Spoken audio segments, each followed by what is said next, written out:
Hi, Srilata. Hi. Hi.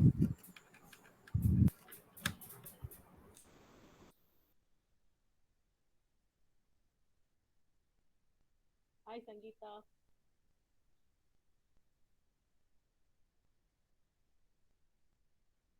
Yes, best wishes to all our presenters. Thank you, ma'am.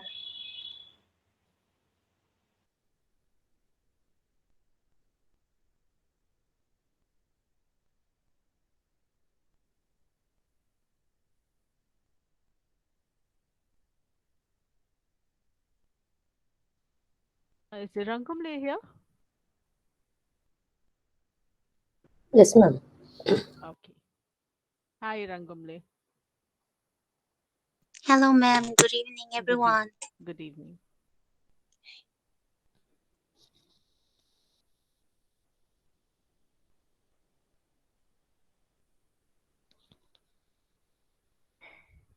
Has Melvin come? Dr. Melvin? No, ma'am.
கருப்பாயிருச்சுன்னா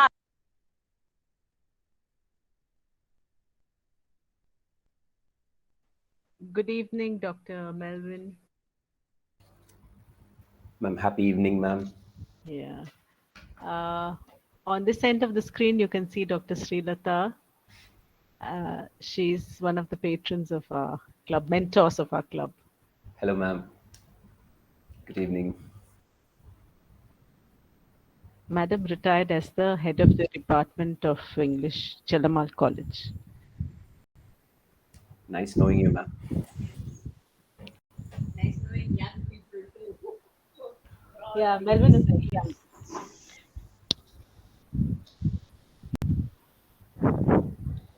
I met Melvin on Rufus's group, Srilata.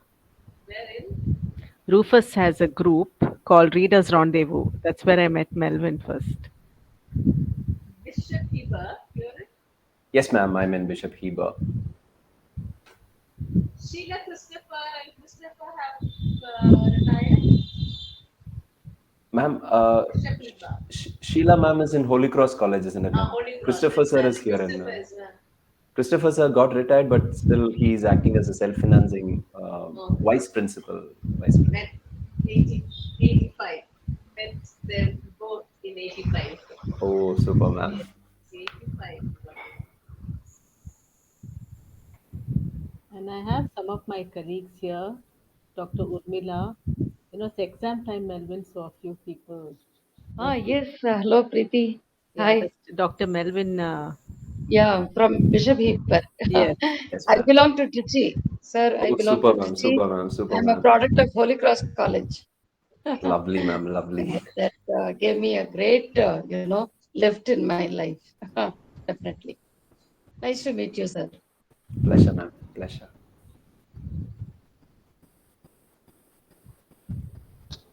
I can see some. Melvin's from the Department of English only, no?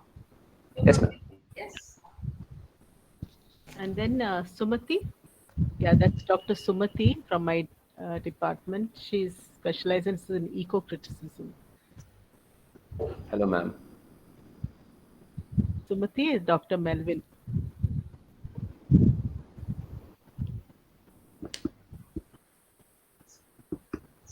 Ma'am, you've muted, I guess. I mean, Muted. Sumati, yes. Good evening, sir. good evening, ma'am. Good evening. Sangeeta. Yeah, that's Sangeeta. She's a theatre specialist. She's the youngest lecturer in our department. Sir, good evening, sir. Good evening, ma'am. Meeting you. Mutual, mutual. Sorry, I have a bad throat. How is it?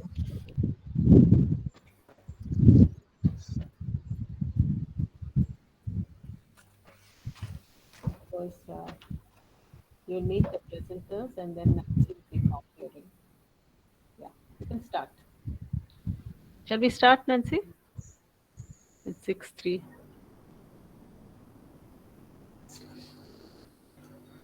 Good evening. I have a hearty welcome to one and all present here. I am Nancy, Research Scholar, Department of English. Today, the topic of a symposium is mythology. I would like to start the session with Northrop Frye's quote. Every human society possesses a mythology, which is inherited, transmitted, and diversified by literature. It's my privilege to introduce the chairperson, Dr. S. Melwin, Assistant Professor of English, Bishop Heber College, Tiruchirappalli. His teaching experience spans over 14 years. His research interest includes post-colonialism and eco-literature. I welcome you, sir. I welcome the paper presenters, Ms. Senyavel, PG Scholar, University of Madras, Ms. Iranggumle, PhD Research Scholar, Department of English, Queen Mary's College, and Ms. Dhanalakshmi, Assistant Professor of English, Prince Shri Venkateshwara Arts and Science College. I welcome you all. Now I invite our chairperson, Dr. S. Melvin, to take over the proceedings of the session.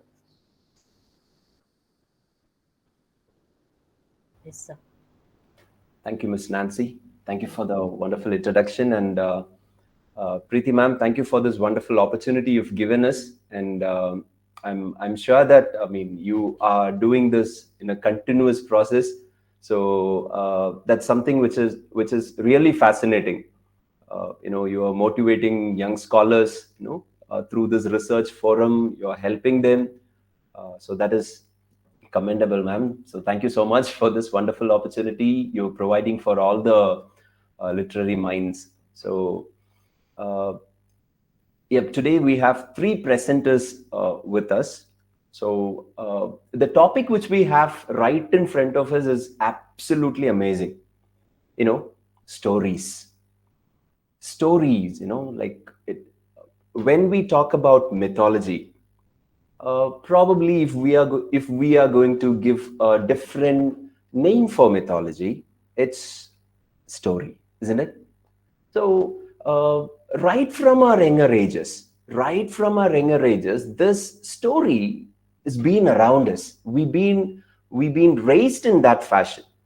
You call it religious ideologies. When we talk about good and bad, you have stories rather than plainly talking about uh, this is right, this is wrong. We always imbibe some kind of a story, and then we try to move our lives towards, you know uh, with the help of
Yeah, Dr. Melvin said he'll join.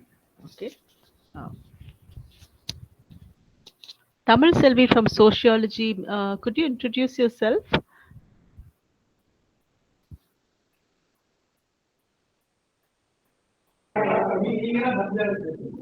Tamil Selvi Sociology. Okay. She has left, it seems, Preeti. Ah? Illa, Sociology. She has left, it seems. She has left. Okay. Yeah, that's what. Yeah. It's good to see a sociology student in Patna. Melvin has got Mm. some connectivity problems. He'll be back. Okay.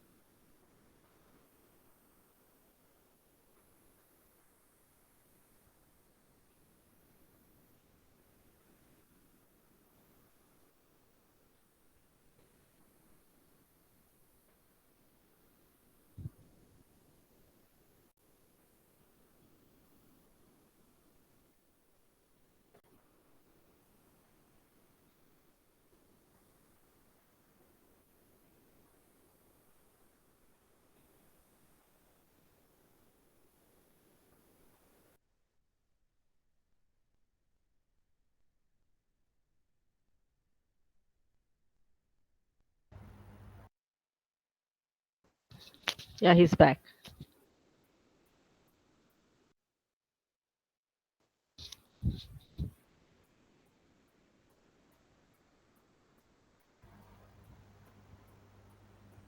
Ma'am, am I Yes, audible? yes, yes. Sorry, ma'am, some connectivity issues. Really forgive me for that. All right, so let's keep this rolling. About stories. Stories, it connects us right from our younger ages till we breathe our last breath. This one phenomenon. Probably we'll be thinking: is it just static? Story. Is it like is it going to stick on in one particular place? Will it be dynamic? Of course it is dynamic.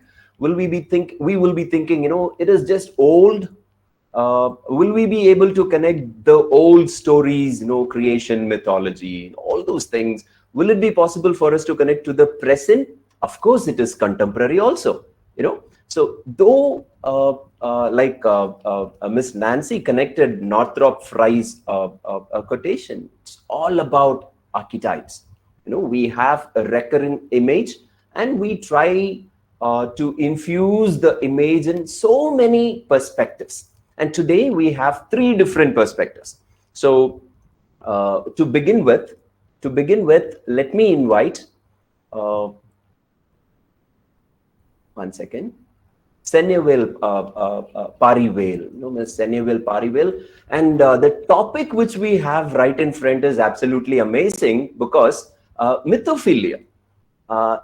So I'm also totally excited to learn a different perspective of mythophilia because she's going to talk about how this is going to impact science and philosophy. So over to Senyavel Parivel. Am I audible, sir? Am I visible, sir? Yes, ma'am. Please. Thank you so much, sir. And my humble greetings to all the eminent dignitaries who have gathered here, and my bouquet of appreciation to our distinguished chairperson of the symposium. And I would like to add one point from my bio note. Senyavel is also someone who spent an enormous amount of time thinking about what recent achievement I made that could go into my bio note, and who terribly failed in that noble quest. And it was Dr. Preeti ma'am who faces with all my anxieties and my mental fluctuations. So special thanks and a love for my guardian angel. And thanks to Dr. Vinita Francis ma'am of Queen Maris and all my professors at Queen Maris, because without them, I would never go anywhere near theory.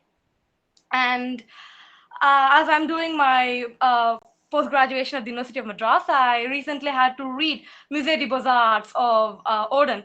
So I naturally had to allude to the Fall of Icarus by the great Renaissance painter Bruegel. Seeing that, it took me to the world of Greek mythologies, where I found this myth of Daedalus being this master craftsman and who is known for creating sculptures as lively as real life human beings. And he, out of insecurity, killed his own nephew because he feared that he would overshadow him. So he was exiled from his own place and was sent to Crete, where Minos welcomed him worthy of the gave him a welcome worthy of his reputation. And then he helped King Minos's wife uh, to seduce the treasured bull of King Minos, because she was cursed by Poseidon. And then there was this birth of this half bull and part human being called Minotaur. When the king Minos heard about this, he was enraged for such a blasphemy in the face of nature. So he ordered Daedalus to create an extensive labyrinth under the surface of Earth, so that Minotaur would be captivated there and would never escape and see the light of day. And Minotaur, whenever is infuriated, it shakes the earth, creating so many devastations such as earthquakes. On the other hand, we have a similar myth in the Hawaiian traditions, where we have goddess Pele, who, when enraged, creates such havocs in nature, causing earthquakes, but she's also associated with creation. So naturally, we come to the question, why Minotaur is associated with catastrophe, while Pele is also the goddess of creation and destruction. Fascinatingly, Crete is located on top of such blocks on Earth, where it naturally paves way for so many uplifts to take place. And such uplifts create massive earthquakes, but these earthquakes only cause severe calamities in the lives of people, putting them in several tribulations like poverty, loss of life, and property. But in Hawaii, all these earthquakes cause volcanic eruptions, and naturally, the lava present in those volcanoes in Hawaii consists of basalt. So when they cool down, they become a fertilizer to the great vegetation there. Within decades of those volcanic eruptions, it becomes a paradise of vegetation. Thus, Manitoba with destruction, and Pele with destruction and production. So it made me understood that myths are these canisters that hold the rationale of the phenomena happening around the world. Then I had to focus on how myths also happen to be these scientific capsules, which were the progeny of observations.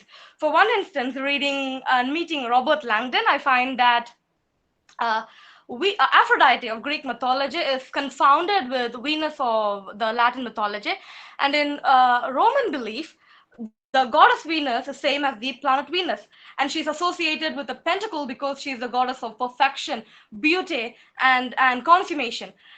Technically, pentacle represents the perfect geometry in itself, and it also represents the feminine and masculine half, symbolizing that when there's unity in both these concepts of nature, there's harmony, and when there's discord, there's chaos. It also technically proves that Venus once in 8 years makes a perfect pentacle around the ecliptic sky. And we have to move on to the myth of Orion. There's this beautiful myth in Greek where Orion, the great hunter, once boasted that he could kill any creature that comes in front of him with his great hunting skills. So Gaia, the goddess Earth, was infuriated by his trumpery. Hence, she created the scorpion to kill uh, Orion, but Zeus, the Lord of Skies, who was impressed by Orion's skill, put him in the sky so that he will be always seen and admired by the people on the surface of Earth. Same with the constellation of Leo. Leo, in some cultures, it is called the lion because it keeps moving all around the hemispheres. In other cultures, Leo is associated with the Nemean lion, which was one of the tasks Hercules faced. And in the era of money heist, it always makes me think that the myth of Persephone and Hades is one of the earliest instances of Stockholm syndrome, where the abducted falls in love with the captor. Then we have to move on to the idea how these myths happen to be containing philosophies guiding human beings to the path of their life. Again, going back to Daedalus and Icarus, we find Daedalus was defeating human shortcomings by pushing the boundaries of nature. He created the sails for ships so that human beings could harness the wind and direct their ships in the way they favored. It made them more or less equal to gods according to those myths. And he created these lifelike toys for the king's children. All these infuriated the gods, and even Minos was angry with what he had done to his wife. So when he was captivated in a tall tower, he created this extensive wings with feathers of birds arriving at the tower, and using wax from candles, he made these artificial wings. And when he strapped it on his only son Icarus, he made two conditions clear. One, never to fly too high because the heat from the sun would melt the wax and the feathers would disintegrate. Never to fly too low because the ocean wind would dampen, the ocean moisture would dampen the wings. But as soon as they started flying, Icarus was overwhelmed with the exuberance of flying. So he soared higher and higher, and finally the wax from the wax attaching the feathers melted, and he fell down. This clearly signifies that hubris will bring destruction, and also pushing the boundaries of nature is fine because naturally we human beings are not designed to fly, but we have aircraft. We're not designed to have this long distance communications like elephants, but we have cell phones, and the internet has made us almost ubiquitous. But all these are fine until a point, but when we exploit the laws of nature, for instance, artificial intelligence. This morning when I was scanning my answer papers for this, for my sessional examination, I found my cell phone was automatically giving inputs to me where exactly there are mistakes in my laying out of the alignment of the paper. If we go to ATM, it is asking us whether we want a 2,000 rupees withdrawal or 3,000 rupees or 5,000 rupees. When artificial intelligence starts to overpower us, we are on the threat that we could be in grave danger. So it tells us that fighting with nature should not be much of a battle because it always leads to destruction. And then moving on to the allegories, the didactics these myths present to us. We have Zeus. Oftentimes we find that these myths portray the gods or in both the mythologies, both Greek and Latin, as envious, jealous, insecure, and tyrants. But we find that even though Zeus appears as a misogynist with 7 wives, all the 7 wives are representations of 7 qualities. Metis is the representation of wisdom, Mnemosyne is a representation of memory, and Eurynome representation of charity. And then we have this Leto, who's the embodiment of beauty, Hera for chastity, and then Thetis for justice, Demeter for prosperity.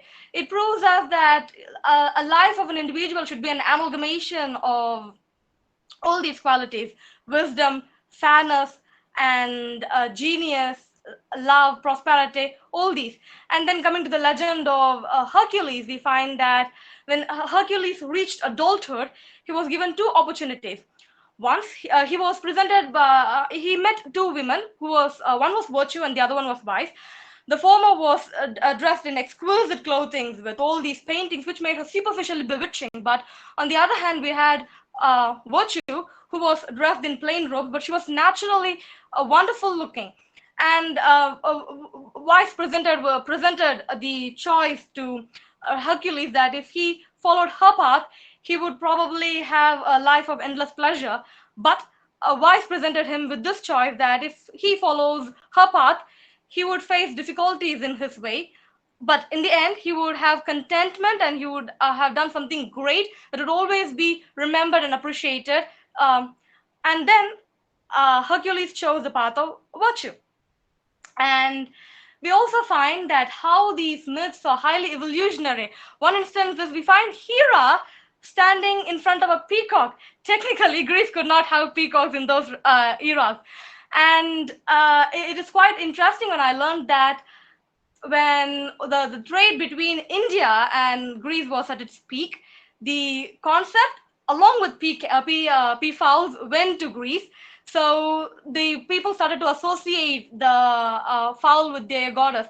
What is even more interesting is that they even created a myth for peacocks. The reason why peacocks have all those eye-like patterns in its feathers is because Hera on her wedding day was presented by goddess Gaia, a golden apple fruit, and she had this security who would guard her tree, who had more than hundreds of eyes, and he would never shut more than two at once, even when he slept.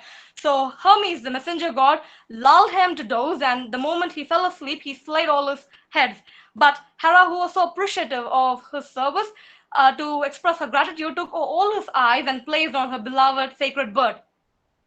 And these myths are recurring, as Northrop Frye would put it, because myths happen to be this reappearing patterns or the formulae for for stories generating in subsequent times.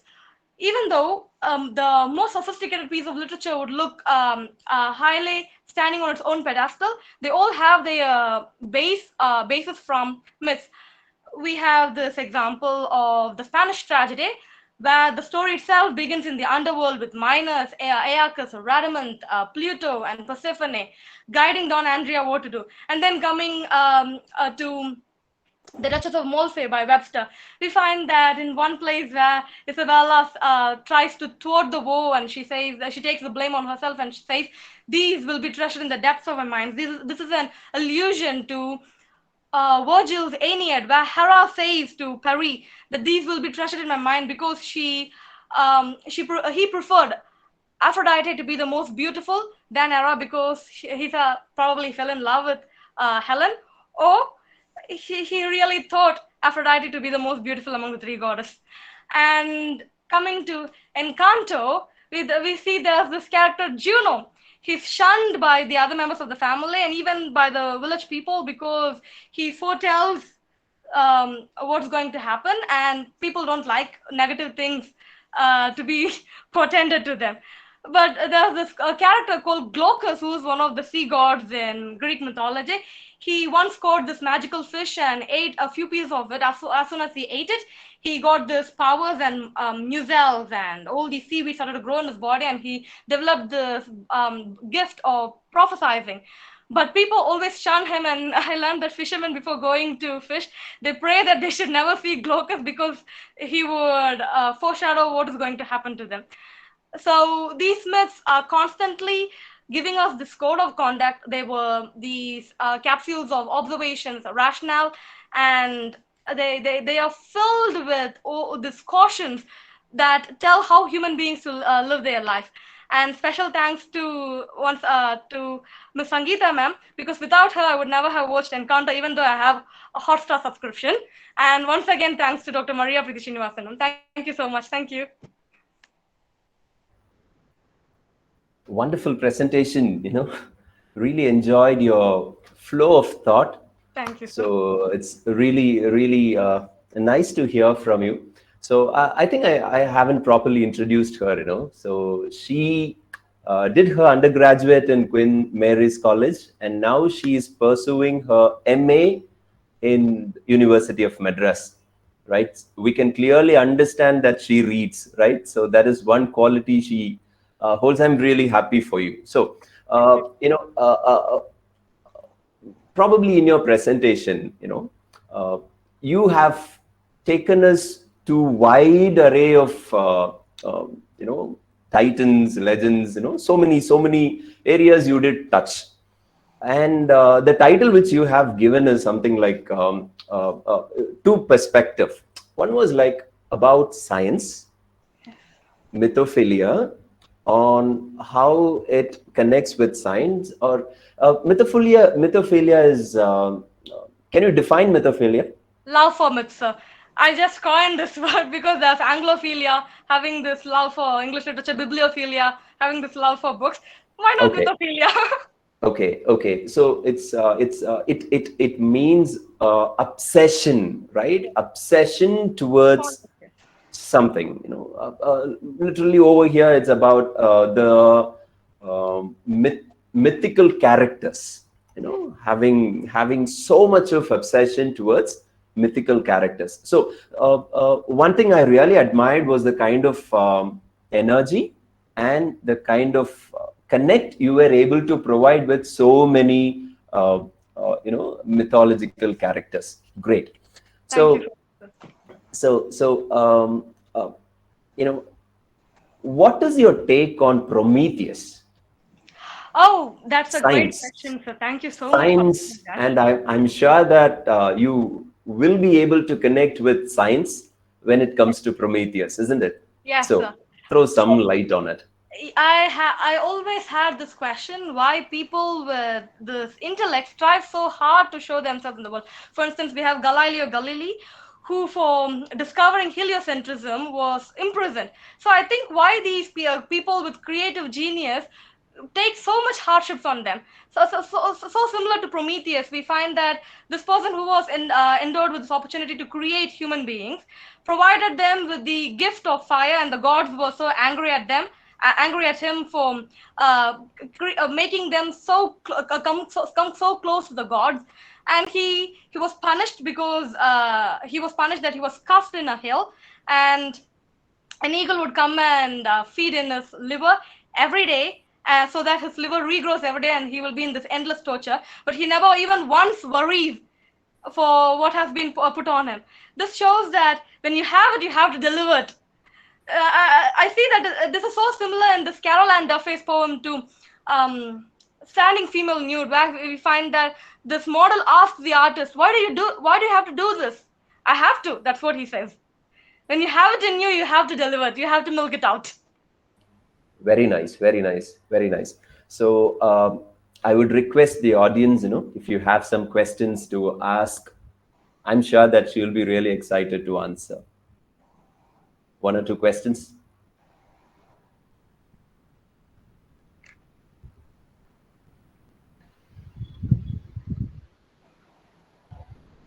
She's very, very enthusiastic about the story she listened to. Exactly. And she made the connections, right? Thank you. That's one thing I noted about her. And she's trying to find new ways also to. But ancient Greeks, they knew that's mythos, right? Mythos. They called it mythos, and I'll give you just whatever she said. I think is contained in this one line by David Patnaik. So answers to questions like why does the sun rise, why does it set in the west, and things like that, you have to turn to mythology, because ancient people had to turn to myths. So mythos gave purpose, meaning, and validation to their existence. That's what David Patnaik tells about myths, and I think that's what she was trying to put through all those stories of what you call the philosophy, right? Their philosophy. It's just one way of looking at. That's the way of looking at things you don't understand. It's all ingrained in us culturally. Thank you for giving that perspective. I think you started off. The others are doing on some particular texts. She's the one who gave some kind of a theory through the stories. But then myths are stories, and we love stories, and stories get ingrained in us. The way we behave, the way we, react, everything, I think, depends on the number of stories that we listen to from our ancestors. Whatever we know as habits, culture, right, that comes through the myths that have been given to us. Thank you. Thank you Uh, so much, ma'am. yeah, to the chairperson and seniors here, I just want to say that Senyavel, our bright and shining star, has, ambitions of pursuing comparative literature in PhD and as a lifetime learning. So, Senyavel, just a suggestion that you can work along these lines. Yes, When you're ma'am. looking at myth and science, you can look at psychotherapy, natural disasters, and diseases. Yes, ma'am. Because Freud, he used a lot of mythology, and then you can just categorize it like this. And Yes, in other words, you are saying, when you're talking about natural disasters, you were saying, respect for the natural order, don't push boundaries, all those things you were talking about. Then another intellectual question could be, why myth? Why science fiction? yes, ma'am. If you can make that connect. Present day people would take to science fiction, right? And that's creating new mythologies. So I came to that through what Dr. Melvin said, the story, the importance of the story. Definitely, That ma'am. the story packages it. Yes, ma'am. It's a nice gift wrapping. Thank you, Dr. Melvin. Thank you so much, ma'am. Any? Hello. Do we have any? Can I Yes, just yes, add yes. on to whatever? Yes, Senyavel she has made a very good presentation connecting like all the characters, mythological characters. And right from my PhD days, I had been interested in mythology. But then I had to narrow down my topic and then start working on this comparative study of Ramayana and Iliad, because both happen to be epics, and they are all based on the respective mythologies.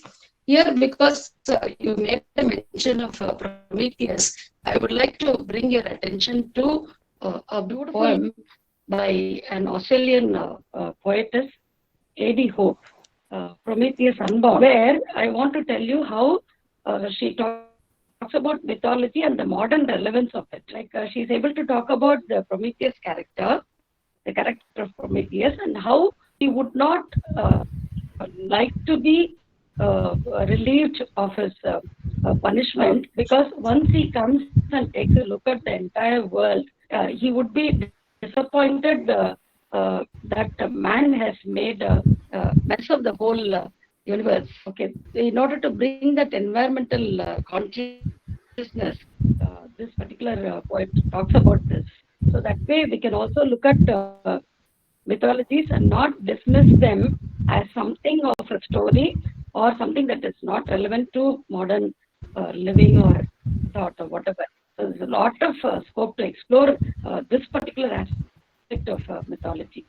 There's a lot of modern relevance, and it can be applied even to our daily life. Thank you. Thank you I so just much. wanted to share this. Thank you. Thanks a lot, and thank you, ma'am.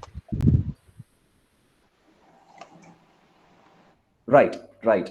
So thank you, Urmila ma'am, and Srilata ma'am, and Preeti ma'am for the observation. So well presented, well presented. Now that we have talked about the so many aspects about the giants, the titans, and also about Encanto, the film, and the ideologies. Two things, she was trying to touch about science as well as philosophy. Stories bring so much uh, life to it, life to every single individual. And it's so geographical also, universal in nature, but still it connects with one narrowed down geography also.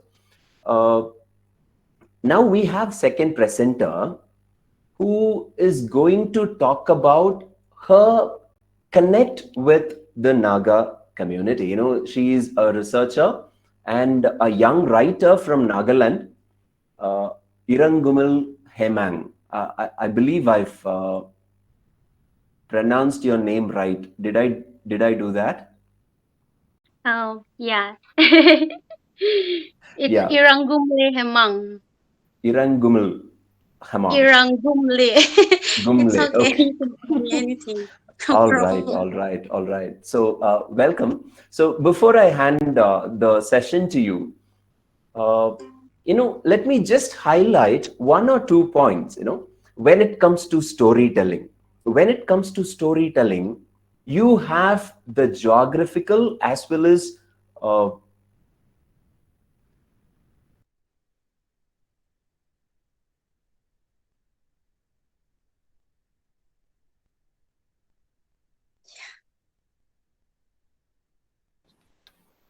Yeah, don't panic. He should be back.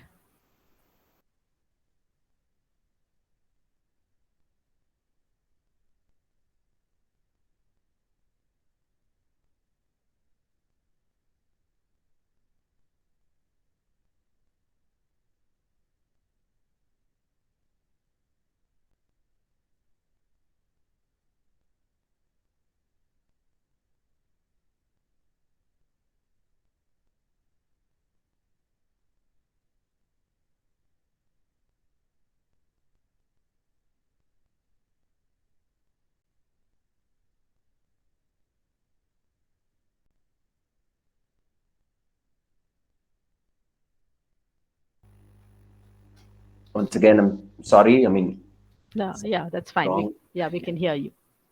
Yeah, thank you, ma'am. Thank you, ma'am. All right, all right. Without much ado, let me invite ma'am, the young writer, to briefly talk about the title she has given is interesting because I'm sure that it connects. It connects to the local oral tradition she's been experiencing in Nagaland. How the stories, help people to educate themselves. You know, that's it, right? Stories, they help people to understand elements. You call it emotions, you call it philosophy, you call it religious ideologies. You have plot, you have stories to connect to it.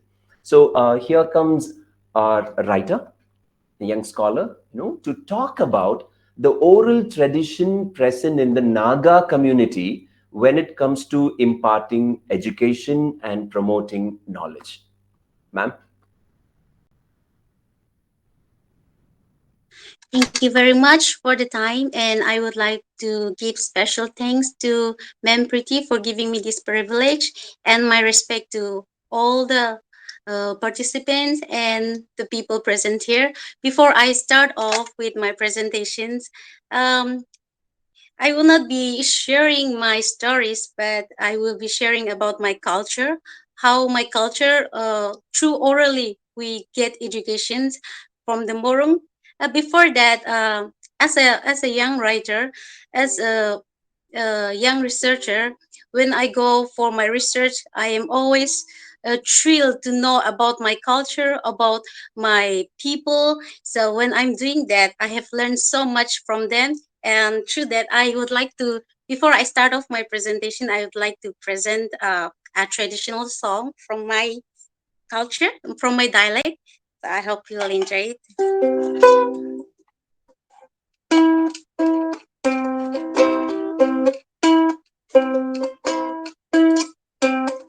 이놈들의 도매여울의 아부레 어쩌모르게 하디래 Really go where the times later Oh really until the moment 아부레 어쩌모르게 하디래 이놈들의 도매여울의 장가라래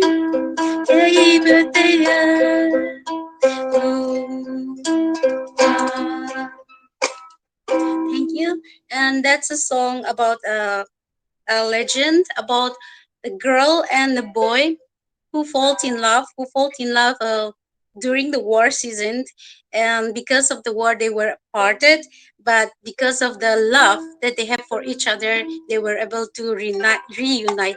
That's the song is all about that. Okay, coming to my presentation. Today I'm going to talk about traditional oral tradition as a part of education in all Naga society. Let me share my screen.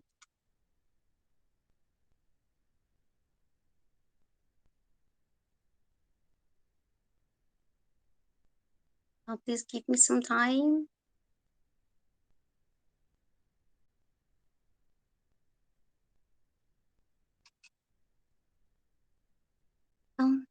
Am I audible?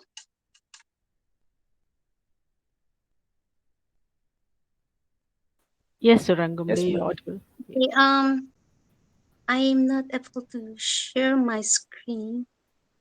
Please give me some moment. Okay, you could Okay, send it to one of us. We can share it. okay. I will just share it. Can Yes, you see my screen yes, now? yes. It's coming. Okay. I have to share this way.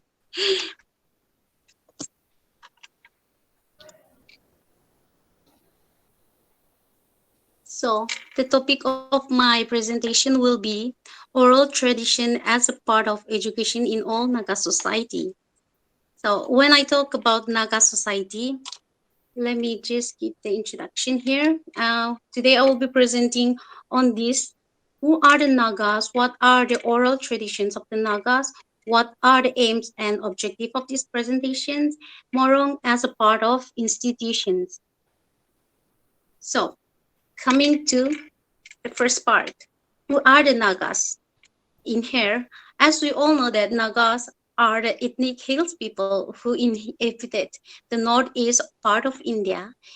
They belong to Mongolic race and their language is grouped under Indo-Aryan, Austrian, Asiatic, and Burma family. The Nagas of Nagaland consists of 16 major tribes, which is Angamis, Chakasang, Lothas, Himingam, Konyak, Pochuri, Hom, Ringma, Sangtam, Ziliang, Sumi, Kachari, etc.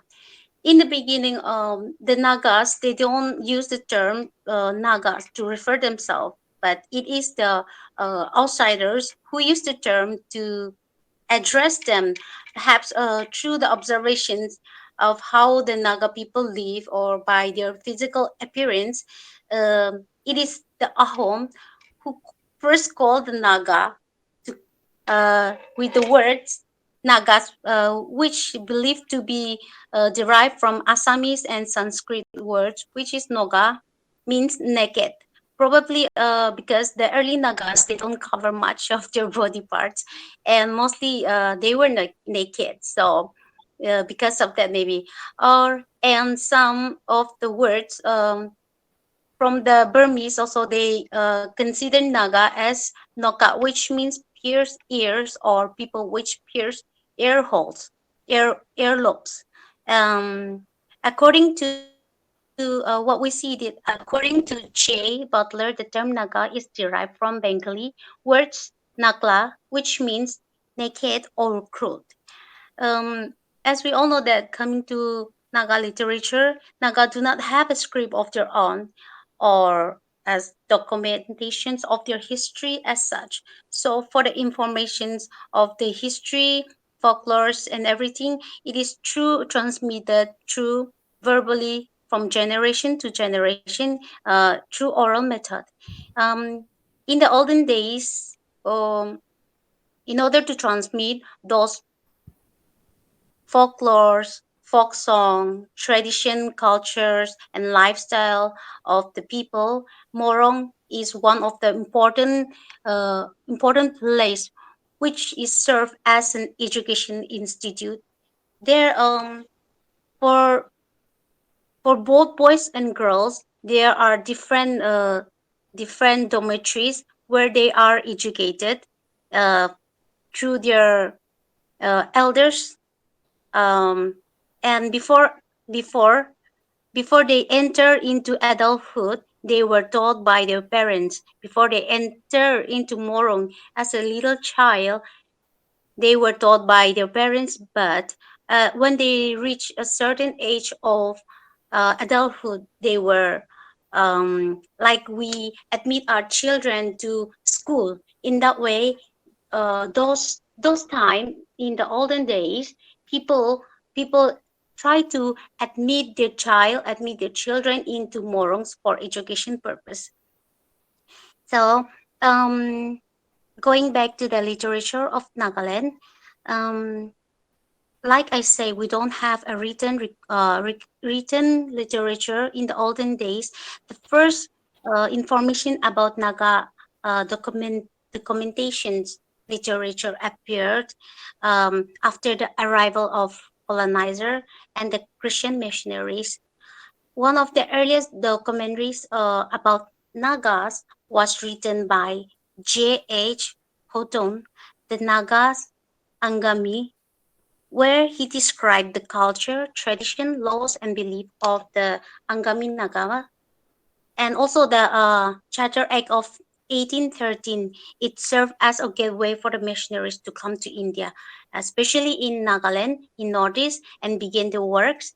By these missionaries, through these missionaries, uh, their works not only religions, but they also brought education and healthcare, and Western education quickly took up the um, part of uh, Nagaland, and they started to educate people. They started to impart Western culture.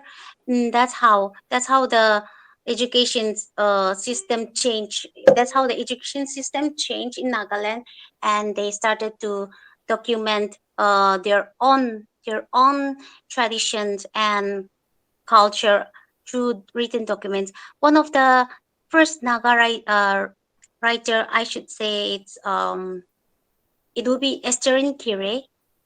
The first poem of Naga that was published in the year 1982 was Kelokivira. That was the first poem, and her novels also is considered as one of the first Naga writer novels, which is a Naga Village Remember, um, which is published in 2003. It is also uh, it talks about the myth. It talks about the myth. Uh, it also the poem talks about the myth, and the novel talks about war between uh, talks about the war in the village where people had to suffer. Okay, I'm not much going into the work. I will quickly jump to the aims and objective of the presentation.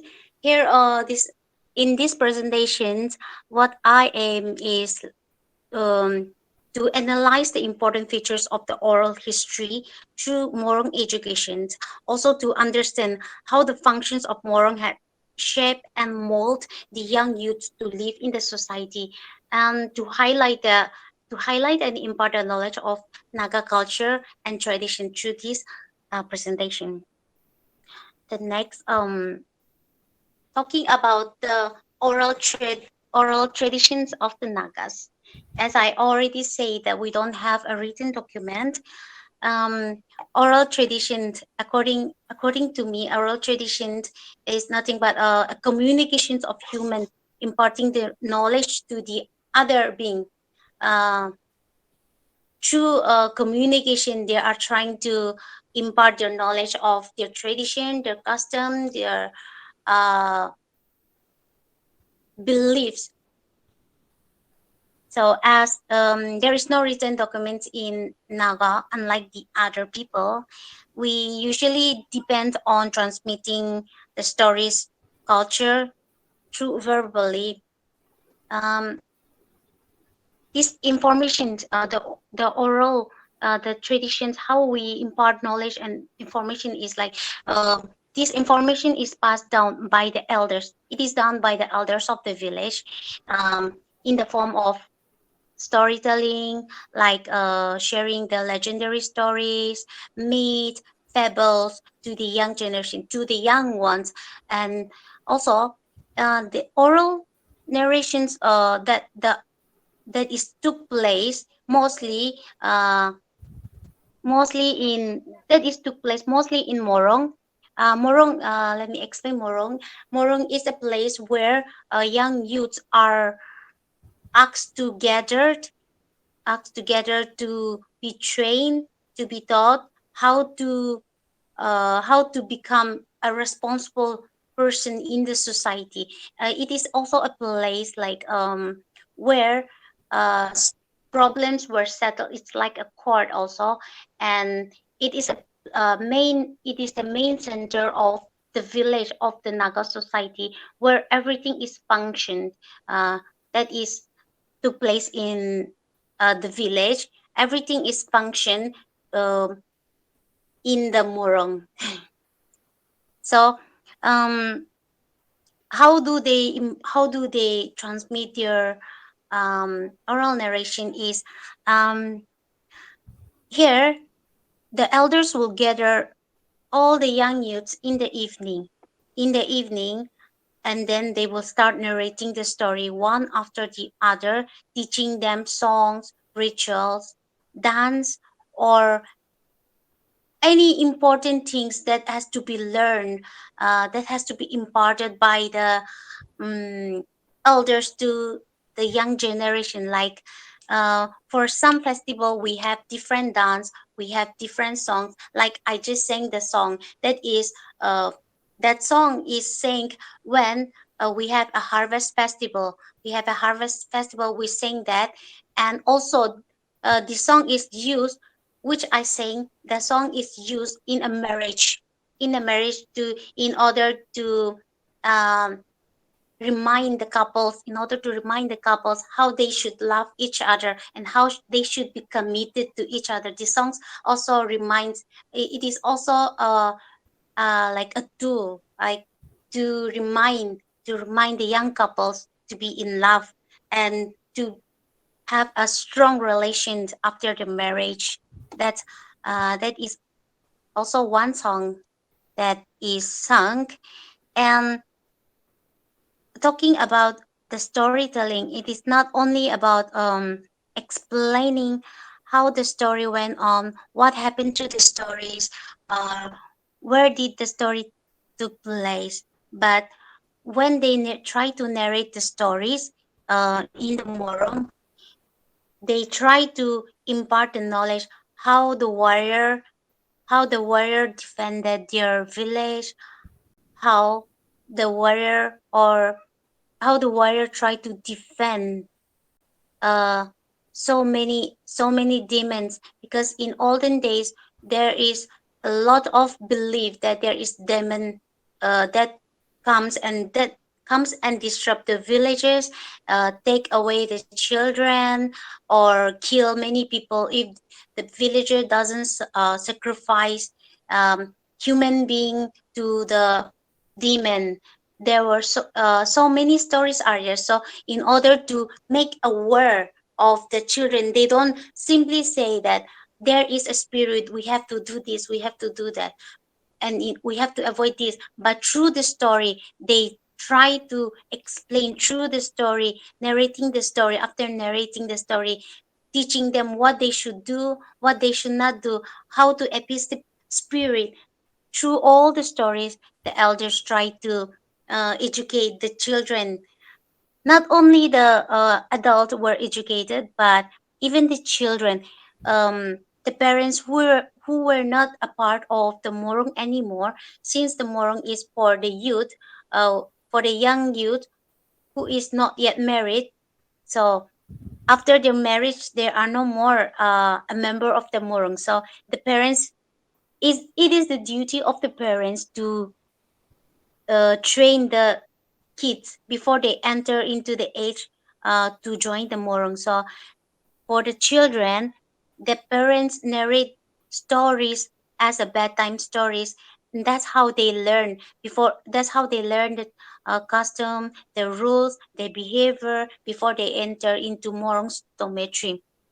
So um, in this oral tradition, what I want to say that is, it is, it is because of the parents, because of the village elders, children were educated before they enter into Morong, and all the cultures and traditions are impart, I mean, make known to them before they reach to certain age for uh, like a higher level of learning. So this is all about moral traditions of Naga, and talking about the Morong as a part of institutions.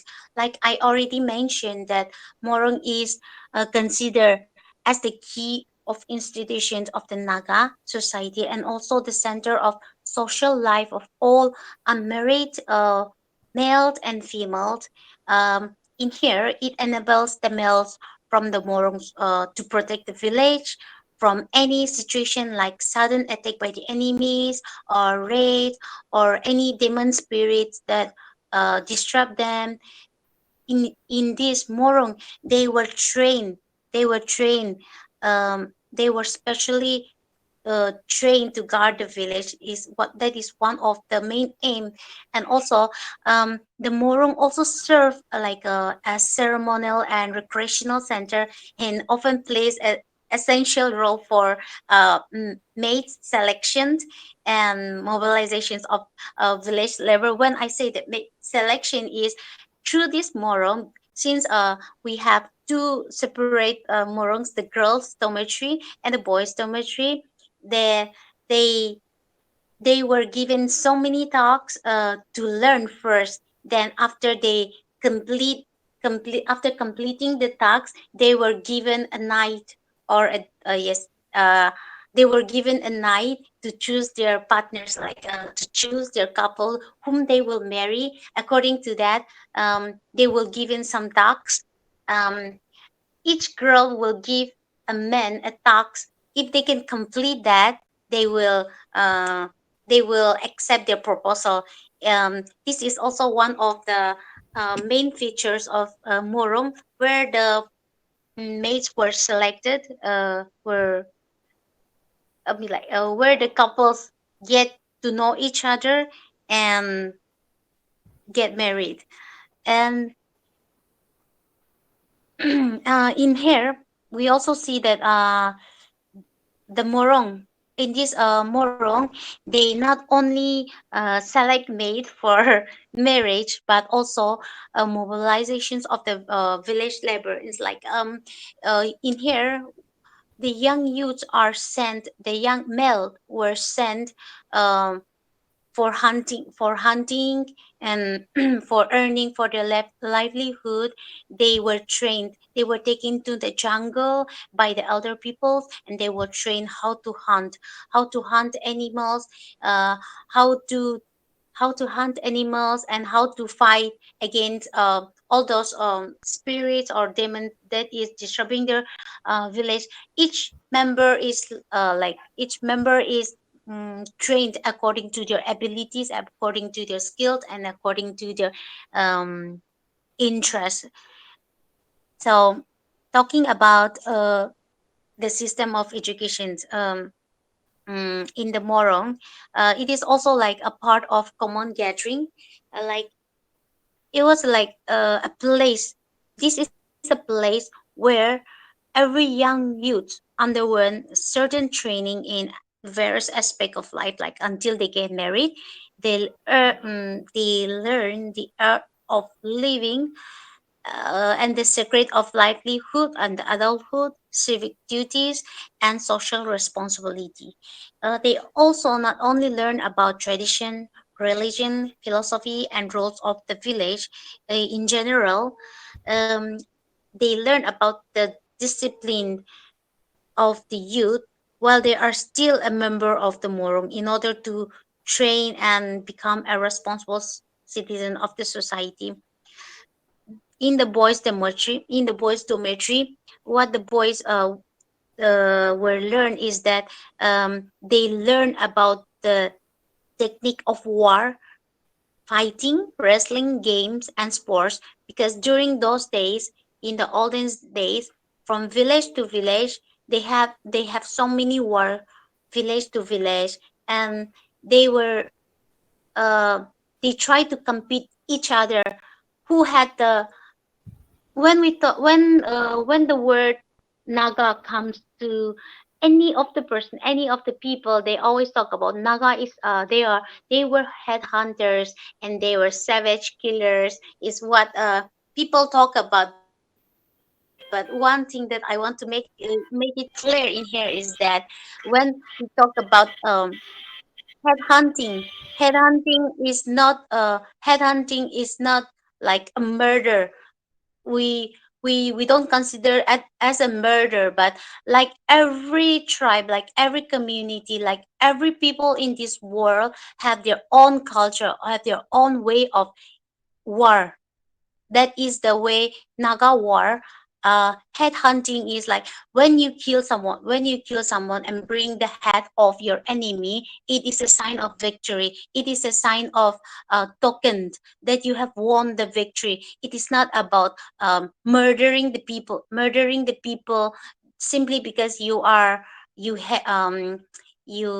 like what to say, not simply, it is not a savage what to say, it is not a savage egg that you kill them and then make fun. It is not like that. But when they bring the hat, it is considered as a trophy, and it is considered, whoever brings the hat is considered as the strongest warrior in the society, in the village, which is why they had lots of head hunting, lots of head collected in the village of in their village morong. And also talking about wrestling, wrestling is an important sport in the naga society. They do this in, they not always try to not always try to play the game, but they do this in some festival to show their manhood, their masculine, and their in order to prove that they are um, strong in front of people. They try to have this festival, they try to have these kind of competitions and games. um, this is what I believe. And then in this boys dormitory, they were trained how to fight against the enemy, of that is obvious. But there is a certain way to fight the enemy, to fight your enemies. Before going for a war, they were uh, trained to perform rituals, they were trained to perform some ceremonies in order to win the war. Everything was taught in the morongs. For example, like I want to bring the story of Son of the Thunderclouds by Estherine Carey, where we see that the main character is trained to become the most skilled and strong warrior of the village, to protect the village, and also from the demon spirit, that is the demon tiger spirit, which is portrayed in Estherine Carey. No, works, the books, Son of the Thundercloud. Likewise, there were many different things that each individual is trained according to that, in order to protect the village, and also in order to pass down the traditions of the people of the tribe. They were given so many teachings, like how to become a dancer, how to become a singer, how to become a carpenter. So boys were but the most common thing that I find is that they were all trained to become a good warrior, to protect the village, and to become a responsible person in the society. And for the girls, they not only learn the art and craft, but they were taught how to weave, how to knit, how to sing, how to dance, etc. Uh, they were taught by the elderly woman how to dress, because there is a certain way to dress, the tradition attire as well in our culture. Um, so they were taught how to dress, on what occasion, what should be worn on what occasion, what should not be worn. They were taught that way, and how to behave in the society. And they were given like complete they were given tasks to complete every seasons, like the elders will test their ability on their works after teaching them what to do. Example, like tilling the field, because in my place agriculture is the main occupations of our people. So tilling the field, and also waving, knitting, these are some of the important things. There were the girls were taught. Like I also want to bring one examples from the book of Temsula Out, These Hills Called Home, stories from the war zone. In there we see that a young girl who always who was always kept with her siblings to take care. And also she went to the morong and learned how to make a pot, how to make she learned the skill of making a pot. And at the end we see that after her mom died, after her mom passed away, she became the finest potter in the village. So um, by this example I want to highlight that not only boys, not only boys but girls were also given the education of um, art, singing, dancing. Likewise, even today, we the morong still exists, but in a different form, where we no longer taught we no longer were taught how to knit wave, but then obviously we were taught how to sing, how to sing, how to dance, how to how to perform how to perform the traditional dance in various occasions. These things still does exist in our society. So um, talking about all this, I would want to conclude that Morang is not only a place where you learn about tradition things, but it is an it is a place where every individual try to find their own talents, try to find their own interest and skills, and grow towards it. As the elder try to maintain, as the elders try to give them what they should do, what they should not do, and try to impart their knowledge. It is a place for the young youths to learn.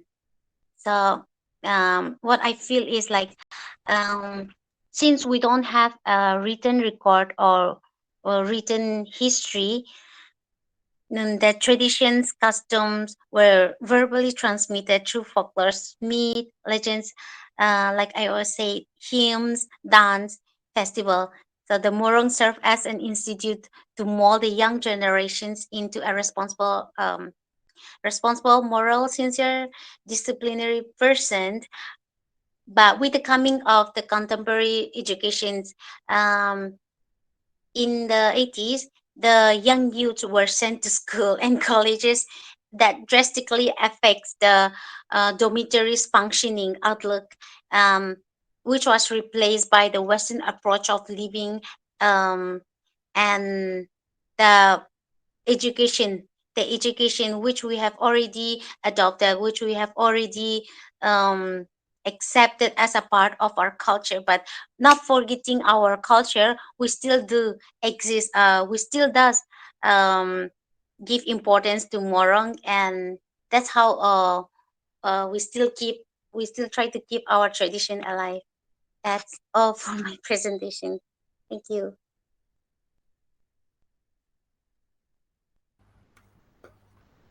Wow, well presented, man. I mean, you gave a you gave a broad idea about the culture of Naga. You taught us, how they've been trained and how they are pursuing their life. And you started with a beautiful song, though we didn't understand the content of it, but then like you started with that, telling us that you have a rich tradition, like we follow. Great. Yes. I'm sure that all here would have enjoyed your presentation. Like talking about the culture, the tradition. I do have a few questions, and I'm sure that the audience will also be having few in their mind. Probably, let me share it one by one. Uh, Sure. uh, how real is the tradition of Naga? Because we are looking at this reality from the perception of mythology. Uh, how real can you connect this, and how much mythical elements have gone inside the tradition of Naga, ma'am? Okay. Thank you so much for the questions. Though I have not been into that much deep yet, but I would love to give what I understand about that. So talking about the myth, um, people say that I will give an example with the story When the River Sleeps. When the River Sleeps is a work of Eastern period where the main character has to find a stone in order to fulfill his desire, in order to fulfill his aim that he is dreaming about. So, in order to connect that, we still do have the river, where we consider that the river is, they talk it like a myth, but that river does exist, and we can see that people try to go, and then um in the olden days, now as we are already a Christian, so we do not do the things that are all our ancestor did. But those days, since the river does exist, so people try to go and try to find that stone in the river in order to get what they wish and what they desire there.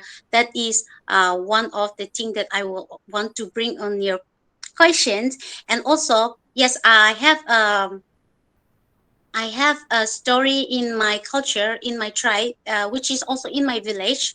We have a story where a man with a stone that is a wishing stone that is a wishing stone, where he get it from the bottom of the mountain. In there was a witch, which is a good witch, not a bad witch. It's a good witch that gave him, since he was a very poor man in the village. He wished to become rich, and he wished to have all the wine, all the luxurious life like others, but he cannot have. But one day, when he went to that mountain and met the witch gave him that stone, and which is why after taking the stone, he become rich overnight. That is also like a myth, but we still do have um that mountain. And we still sometimes, even today people say that they still can see the witch sometime, because it is a spirit.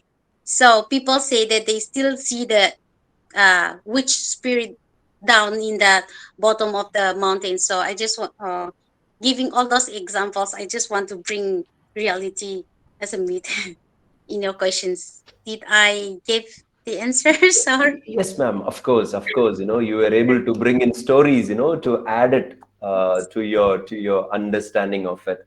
And one more question before I leave it to the audience. Uh, Okay. how much of technology do you think, like mythology has a role to play in your tradition? You feel that the stories and all those ancient tradition values enjoyed by the great grandfathers have been passed to the younger generation? Great. How much of mythology, the elements of mythology, can you take it to the culture now in the sense when I'm not sure, still I'm not sure about the culture of Nagaland now, the influence of technology, you know. You've been talking about the culture which has been lived by people for so many ages, and there were elder people trying to help the younger ones how to behave, how to, I mean, you were talking about how to dance, how to dress, and all those things, right? Yes. So there is this concept of tradition, the oral elements of stories. And do you think we have moved from the tradition and uh, fastly holding on the hands of technology? Okay. To put into that question, I would say that obviously as a Naga, we are transformed. Like when the missionaries come to Nagaland, our culture was turned upside down since we were we were not Christian. We were like non-Christian before, believing in other gods. We have our own beliefs. But when the Christian came, but when the missionary came, they tried to bring their culture, which is the education, health, so which is like a technology, as you have mentioned. So in order to convert us into this what we are right now, the Western culture that we have adopted, they have brought their culture. And yes, I would say that because of them, our way of tradition, our way of living as a pure Naga is totally changed, because we don't dress like our forefathers dress. We don't go to Morong for education. We don't go like we don't go out like how they dress and how they uh, present themselves in the society. But we do have the culture, we do have our own culture, that our beliefs and our faith. Belief and faith is like kind of different. So um, our belief our belief of our tradition is still in us, and we still carry on, which is why what I would like to give one example, which is why we have the Hornbill Festival in Nagaland, which is held in Kohima Kisima every December. So that is one of the way that I want to give an example. Yes, we have changed the culture, we have changed, but we never forget our uh, tradition. We still do carry on our traditions, and we also bring that modern way of life, and we just live together with that. That's what I want to say. That Ma'am, thank you for those answers, and ma'am, do we still have the Morong schools now, the old schools? Do we still okay. learn? I mean, the old method, since you said like lots of influence have come from the West, and our tradition has been changed. We're following something. We've even changed our religion. And are we still having a school wherein the young kids are getting educated about, are they really getting educated about the olden tradition, or are we deviating? Okay, thank you so much for the question. Actually, I wanted to explain that. All right, so talking about Morong, we don't really have the education like those time, because now we, as I have already said, there are school, colleges, universities. So we don't really go to Morong and get education from the Morong, like what are like the way of modern education. But obviously we do have some occasion. This morong is not like does not function like the olden days, but it does exist, where especially in the December, this morong is function, because during those days, during these days, in December or January, most of the children who went away from their hometown to study, they come back. So that's how they try to function. That's how they try to gather the youth in the evening, like before, and they teach us how to sing, how to dance, and how our tradition are. That's how this is not a function like olden days, but it does exist, and it keep teaching us what we should be doing and what we should be imparting to our younger generation. So mooring does exist, but not like the olden days. It does exist to impart their knowledge, impart the tradition. It does exist. Thank you so much. And I would One like small question. our I just participants to ask. Yes, yes, yes, yes. I Srilata ma'am. wanted to Yes, ma'am. ask this.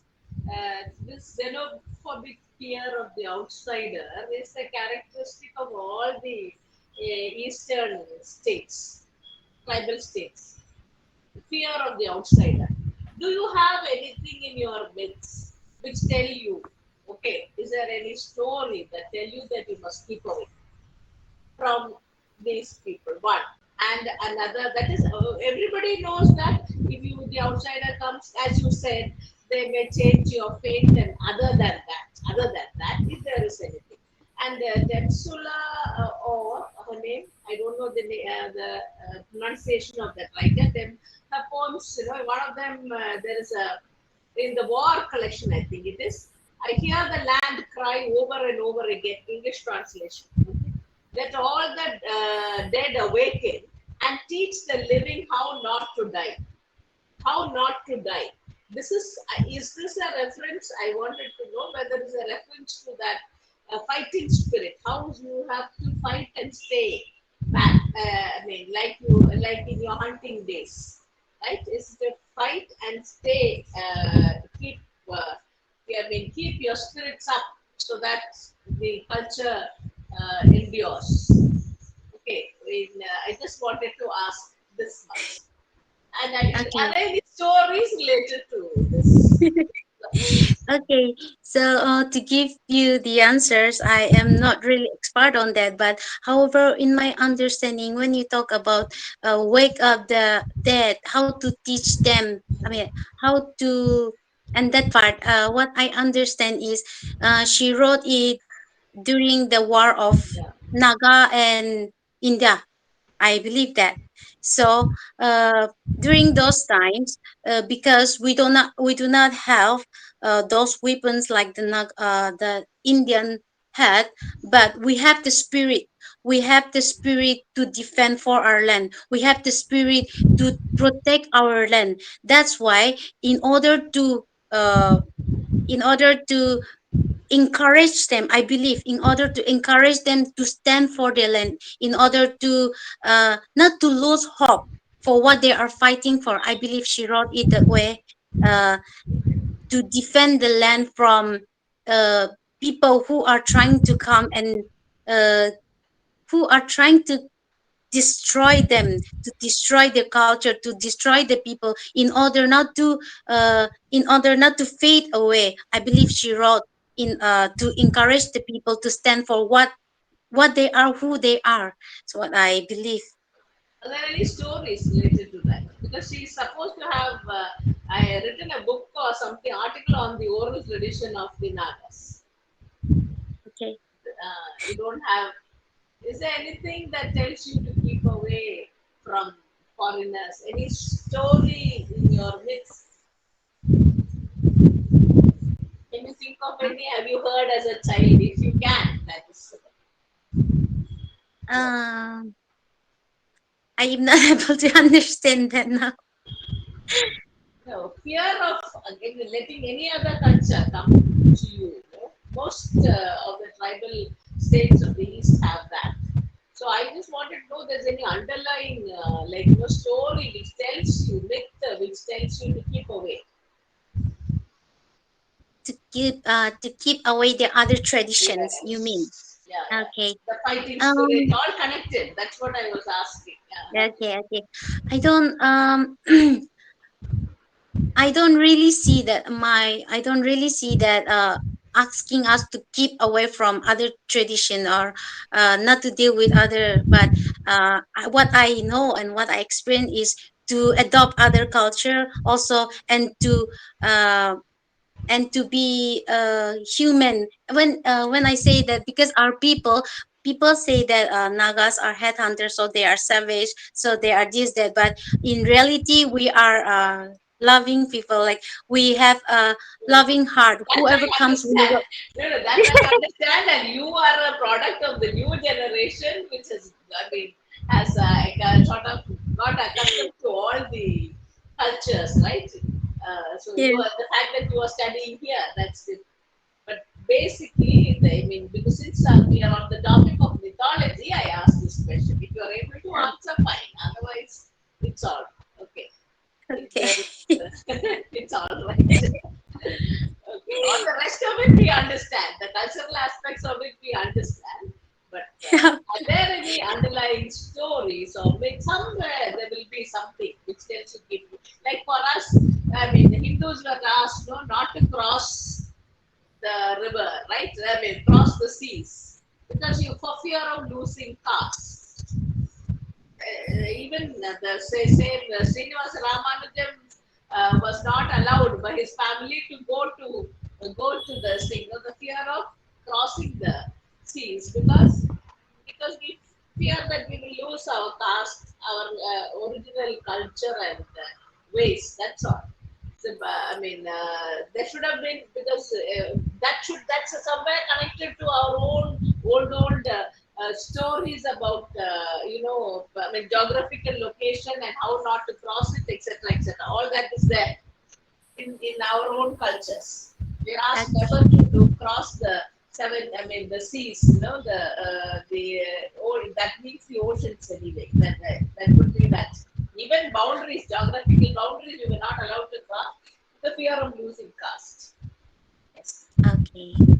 So what I If you're not able to answer, it's all right. You have a uh, story you can tell. I've okay. always been seeing there is any. I have read a lot of this Mahashweta Devi's books where somewhere she will talk about those teeth. In some short story or the other, you will find why they behave like. She will give a rationale to why people behave like that, why their thinking is like that, why they don't mind from underground, why the tribal people don't mind things from underground, they take things like we do, like the cultured people do. All that there are stories. Okay. Okay. Okay, thank you again for listening to my question. If you're able to answer, think of it and give it to us sometime. Okay. Thank you so much. Thank So you you. are. Thank you. Thank you, ma'am. Thank you so much. Thank you so much for your wonderful presentation. We really enjoyed, and I know that you have lots to ponder now, right? Still, we have one more presenter, so we'll quietly move on to the next one. Uh, so we did learn something about the fascination for the mythological creatures, giants, titans, and then we learnt about some culture of Nagaland. Here comes the third presenter. Once again, fascinating. Like I told you at the beginning, you have the mix of religion over here in the third presenter. So, may I present Miss Dhanalakshmi? She is the assistant professor. She's working as an assistant professor in Prince Shri Venkateshwara Arts and Science College, Chennai. She did her M.Phil in Queen Mary's, right? And Yes, sir. yeah, so in the religious perspective, we are going to talk about one legend today. I mean, ma'am is going to talk about one legend, and I'm sure that she's going to start with one question. Uh, she's throwing it to us. She's asking, have you ever wondered why Nandi is always sitting outside Lord Shiva's shrine? Let's hear it from her, ma'am. Yes, sir. So, firstly, thank you so much for the opportunity. And I would like to really congratulate both the other participants, and it was really an inspiring. Fine. Am I audible? Yes. Okay. Yes, ma'am. Yes, ma'am. Fine. So yeah. So like Indian mythology is also as great as the Greek mythology, and it's as vast and it's as ancient as well. And we hear all the stories, all the legends from our Vedas, from epics, from Puranas, other literatures, and even by folklores. So this particular, story, this legend is about Nandi or Nandikeshwara, and it is always, quite not deciphered properly by we people. Though we go to temples, though we most of us have a practice of going to temple, though we believe or do not believe, we go to the temple, and it's a very proudly Nandi always sitting in front of the Shiva's shrine, which we never, think about.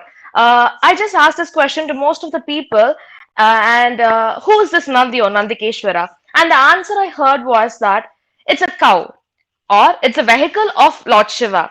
But more than that, there is no other, answer for this one question. And that, really had a curiosity because uh, Hindu mythology has stories, sub stories, branch stories for almost all the characters that is there in Hindu mythology and its belief. So here's one such legend. It's very quiet, it's very simple, but it's very infamous. So I would just like to, share a screen. It's going to be just pictures, but I would just like to share the screen for that. Just give me a second.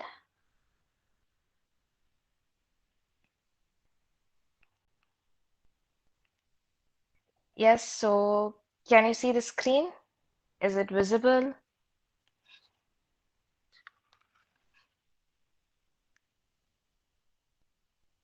Is the screen visible? Yes. Yeah. Yes, ma'am. So thank you. Thank you so much. Okay.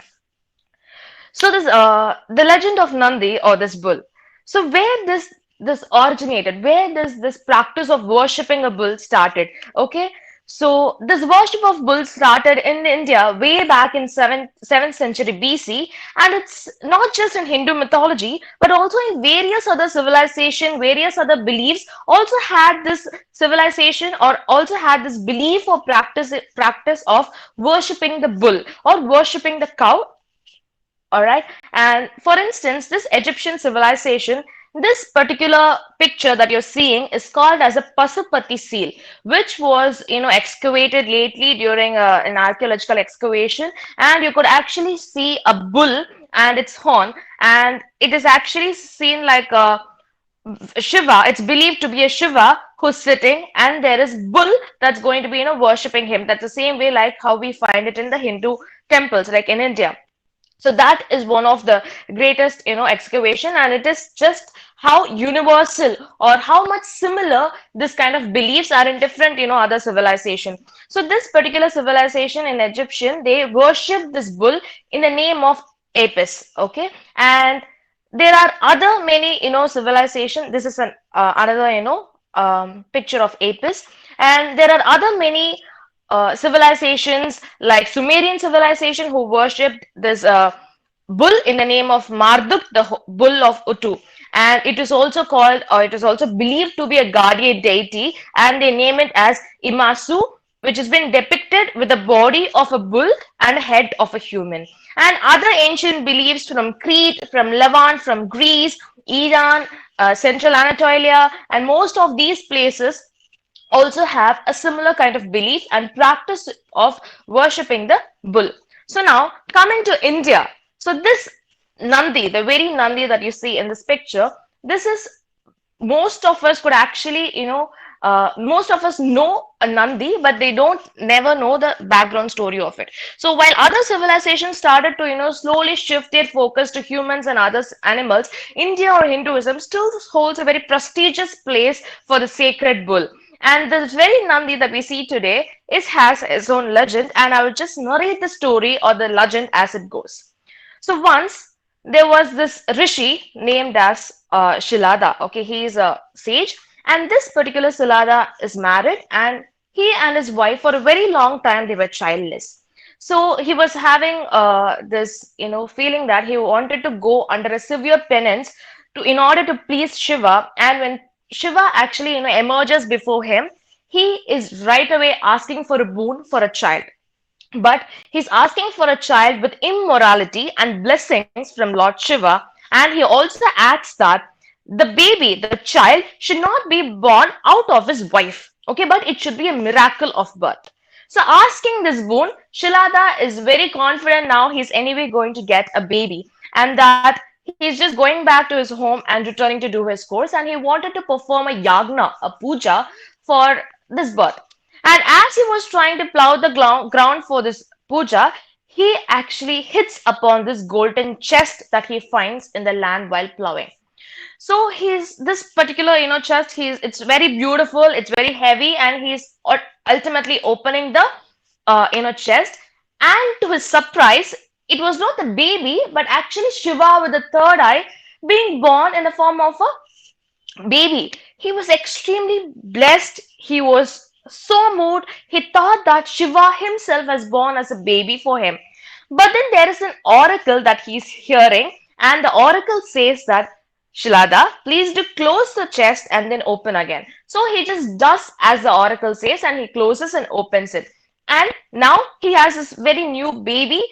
He's a boy, and he names the child as Nandi, and he's raising the kid to be most devoted to Shiva. He's been taught Vedas, arts, medicine, dance, music, and all other literary texts. And he's one devoted kid. So years are passing by, and Shilada is very much pleased with all the traits. He believed that he is going to be very successful, and he's also immortal. That's his belief. And at that particular time, there are two rishis who come to Shilada's place. The rishis are Varuna and Mitra. So they're visiting the Shilada's place, and the family is hosting them. They're treating them with utmost respect and care. And Shilada also advises this Nandi to take very good care of the rishis. So these two rishis spent a couple of days in Shilada's residence, and the rishis were also moved with how humble, with how intellectual and respectful Nandi is. So as they leave, as they continue to do their work, as these two rishis leave the residence of Shilada, of course, Shilada first, bows his head to get the blessings, and he's been blessed. When Nandi tries to go and touch their feet to seek the blessings of the two rishis, the face of the rishis quite change. They become speechless. They just think for a while, take a moment for a while, and then they just wish that he should always be at the service of his parents and teachers. Okay, and they never wish for a long life or a happy, healthy life, nothing like that. They just wish that he should be at a good service for his parents and teachers. And then the rishis just walked away. And Chilada noticed that they didn't wish Nandi for a long life. He was having a lot of questions, and he just ran behind the rishis and just asked them why they didn't wish him for a long, happy or healthy life. Mitra tried to say something, but then he stopped. But Varuna, on the other hand, he just wanted to confess. He says that uh, your son Nandi doesn't have a very long life, and in fact, he'll be just his demise will be at the age of 8, when Nandi was actually at the age of 7 at that particular moment. This shatters Silada, Silada, and he has nothing more. Okay, he's just shattered, and he's just coming back home. And instantly, when Nandi, looks at Shilada, his father, he realizes that something is wrong, and he's questioning his father, what's wrong? What did the rishis say? And Shilada also, opens up to Nandi, saying that, see, son, your life is not going to be very long. But listening to this, actually, Nandi is quite smiling, and he's not even taking it very seriously.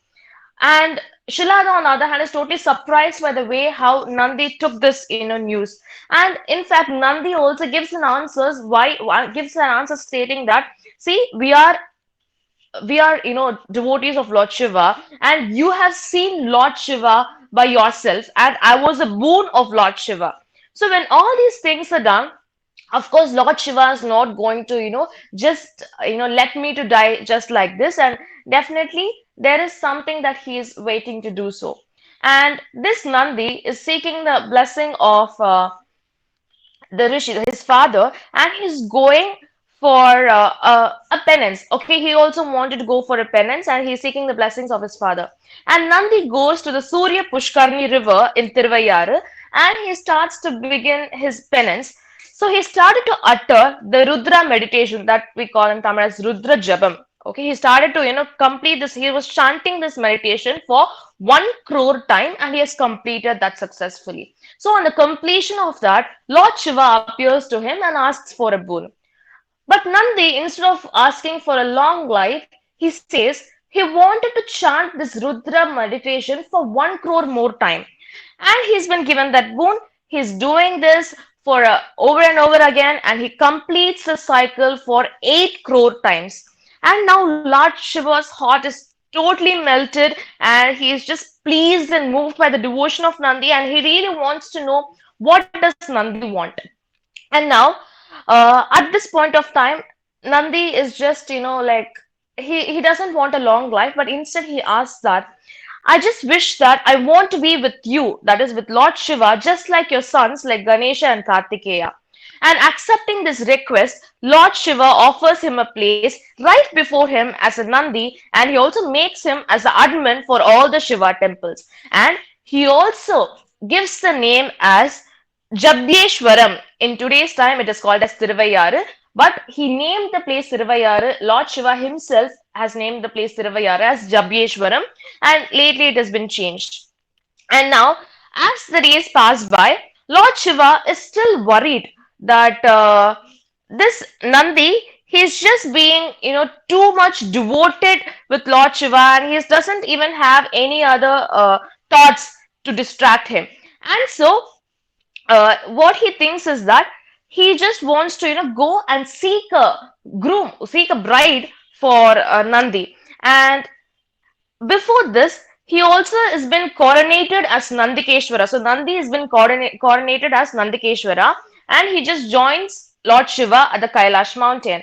And Lord Shiva is actually in a bride hunt for Nandi, and he's right royally going and approaching Sage Vyasa. So Sage Vyasa, of course, knowing that Lord Shiva himself is actually coming and asking for a bride at his place, and he's very, pleased to give his granddaughter as a bride for Nandi. And the name of the granddaughter is Suesai. So the wedding between Nandi and Suesai take place at the very present of Lord Shiva.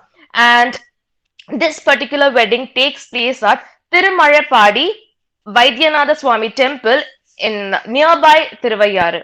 And even today, this ceremony or this festival has been happening even in today's time for the commemorating of the wedding between Nandi and Suesai. And it's still believed that anybody, any unmarried person or who awaits the wedding, if they go and witness this wedding, they will be wedded even before the next year of Nandi's wedding. That the Tamil phrase goes as Nandi Kalyanam Partha, Un Kalyanam Mundi. Okay, this is a Tamil phrase in which they say that if you look at the wedding of Nandi and Suesai, your wedding will happen even before the next year's, wedding ceremony, wedding festival of Nandi and Suesai. And there are other, lot many beliefs that we still have with Nandi, especially like, going and whispering at the Nandi's, ears in the order to believe that this wish is going to be coming true. And the holy cow or the very worship or respect towards cow is also been seen in other many occasions of our Indian belief system. For example, in the very festival of Pongal, we have exclusively a day for Pongal for cows and the Jallikattu that's going to be taking place. And there are other important times when we invite a cow and a calf during the housewarming, and there is something called as Panchakavya, that is 5 things out of 5 products of cow has been used in most of the holy holy proceedings of Hinduism. So this is the legend of the story, and this is who Nandi is. And this particular Nandi is believed to be there in the abode of Sri Kailash, and also the very positioning of him. Why does he has to sit in front of Lord Shiva is again, we all do know that Lord Shiva has once swallowed the poison and it's there in his throat. And that particular poison is going to give him a very burning sensation. And this Nandi who's sitting before him is going to be breathing right away at the throat of Lord Shiva to cool down the burning sensation. And it's also believed that when Lord Shiva is in this Nadraksha, Nadaraja dance. This Nandi is the one who actually plays the music for Lord Shiva. So that's the legend behind Nandi or Nandikeshwara. So thus, I conclude my paper by saying that knowingly or not unknowingly, the myths are always still been embraced in most of our actions and day-to-day, progress. That's also been produced for the next generation. And a myth is not just a myth of the past, but it is a continuum of the present as well. Yeah.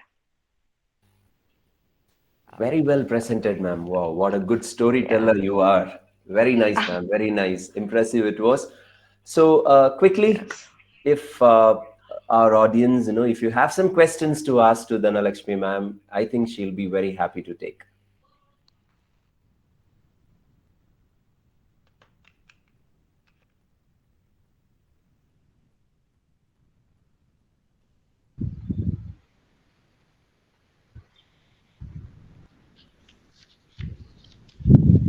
One question that left me very good. I just want When to you've say given that us it was a very Yes, one of ma'am. the informative. story, I've always used to wonder when I in the front of the Shiva temple, why people go and whisper in the. Yes, I was not a. I mean, we though born into Hindu family, I'm not a ritual Ma'am, goer. I think Urmila Srilata ma'am is ma'am, also Urmila talking. ma'am is, yeah. Urmila is Okay, on please call. do, please do, please. Yes, please do that. Thank you. I'm not audible, I think. Urmila Am ma'am, I now you audible are now? audible. You are audible, Okay, ma'am. okay. You are. No, Yes, I ma'am. was using a headphone. I forgot to remove that. Okay. Yeah, like it was very informative, very interesting to know about Nandi, one important aspect of Hindu mythology. I would like to just add on to this.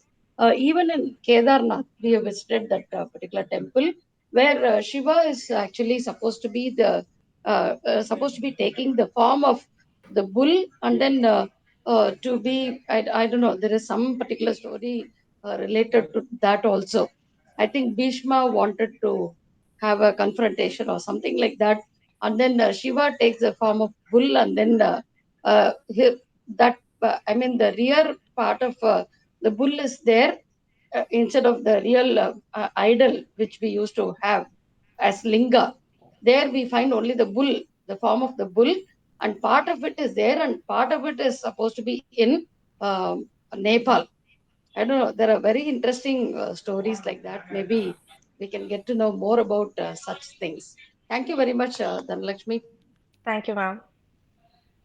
Yes, for what I wanted to sharing tell is this. that Thank you. that interesting aspect why people whisper into the ear.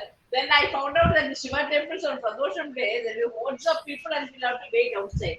I said, "Man, this is the best way, to talk to Shiva, to talk into the ear." Okay, whatever it is, I always thought that Nandi was the vehicle of.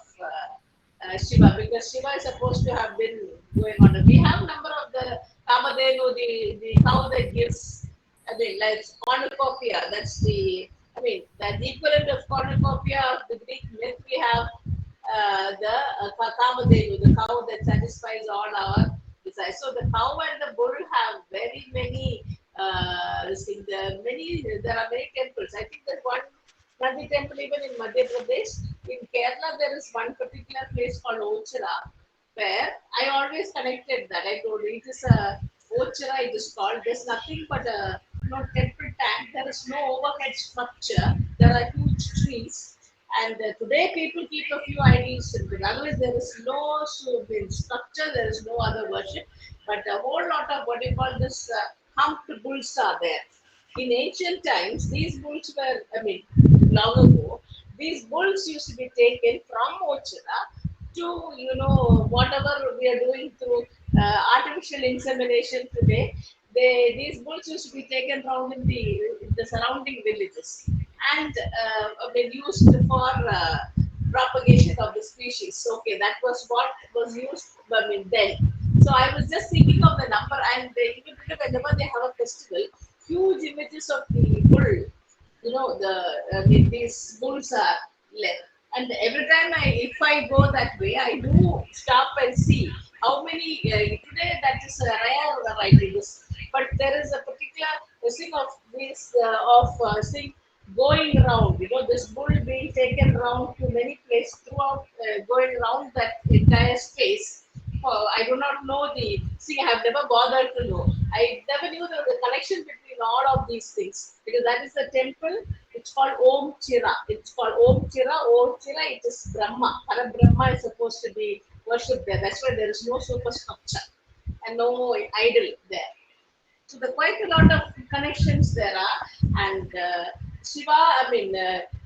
The story is very interesting of that. It was full Nandi being the son of a rishi, and Shiva's gatekeeper.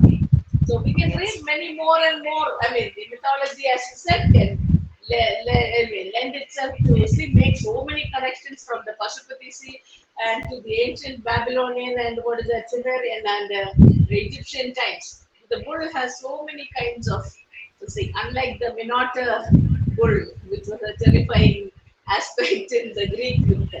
Okay, I don't know. So even there should be something, some redeeming factor.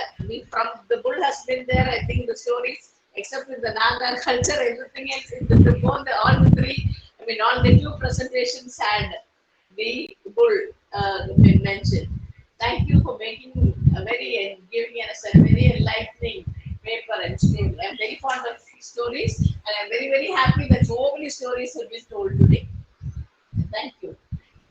Thank you so much. Thank you, Srilata ma'am. We could see how excited you are. Like, very nice, ma'am. Very nice. So, any more questions from the audience? No questions. Just a suggestion, maybe that you could take it as a cross-cultural study of the cow, Norse mythology. And I was thinking of Norse mythology because a lot of stories of the snow related to milk, Scandinavian myths. So just a suggestion. Sure, ma'am. Thank you. So thank you so much, Dhanalakshmi ma'am, for your wonderful presentation, excellent storytelling, skill you possess. So really happy. So Thank you, sir. Once again, let me thank all the three presenters. You really did amazing job. Starting with Senyavel, beautifully expressing things, about the mythology, the characters, how we are still fascinated, right? So we as setting foot in reality, how we aspire to be somebody else, how we aspire to change, how we aspire to hit something called perfection. We try to connect with mythological characters. So Senyavel did a wonderful, Miss Senyavel did a wonderful job, and impressive one. Thank you so much. And then we had a beautiful narration from Iranggumle, right? So ma'am said about the culture of Naga, and she was able to bring in the elements of stories, how the elders were helping to cope with the realities of the culture, connecting with the mythology. So wonderful presentation it was once again. And finally, Dhanalakshmi ma'am, she was a master storyteller. We could sense that. And thank you so much, ma'am. Thank you for enlightening us with stories. So many stories are there to be unraveled, right? So we have so many, even books, so many things to learn, and always stories excite us. So I believe that as audience, I was also totally excited to hear stories, learn, and I'm sure that it was a wonderful experience for everybody. So thank you so much for this wonderful opportunity. Preeti ma'am, thank you so much. And I congratulate all the three presenters, and also the participants. So thank you so much. Have a wonderful time. Over to Miss Nancy. And before Nancy takes over, I'll take this opportunity to thank Melvin. You navigated so wonderfully, Dr. Melvin. Thank you. And for the benefit of our young learners here, researchers, I must tell you that, in Dr. Rufus's group, there used to be a reading challenge. So he gives you so and Dr. Melvin used to win the reading challenge. So within a stipulated time, he reads the book and he answers the questions. So this kind of very focused person and avid learner. He's very eager to learn. I just hope all the vibes from Melvin rub on to all of us, and we also are such avid learners. Thank you so much. Thank you, ma'am. Yes, Nancy.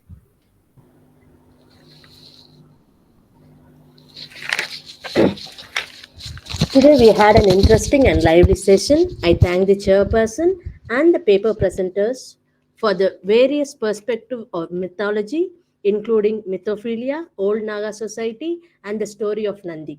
I thank our principal, Dr. Uma Maheshwari ma'am, for her continual support. And all thanks to our mentor, Dr. Maria Preeti Srinivasan ma'am, for guiding and providing this research forum. I thank all the faculty members and scholars for being a part of this research club. We'll meet again on 4th March at 6 p.m. with the continuation of today's topic, Mythology Part 2.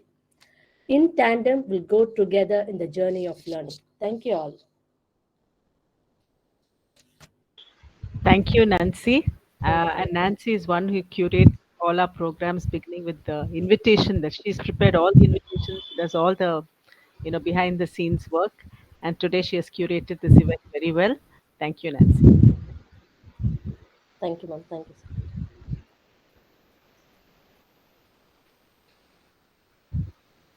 So bye. Thank you, ma'am. Thank you so much. Bye, ma'am. Good night. Bye. Good night. Bye, everybody. Bye, ma'am. Bye, everybody.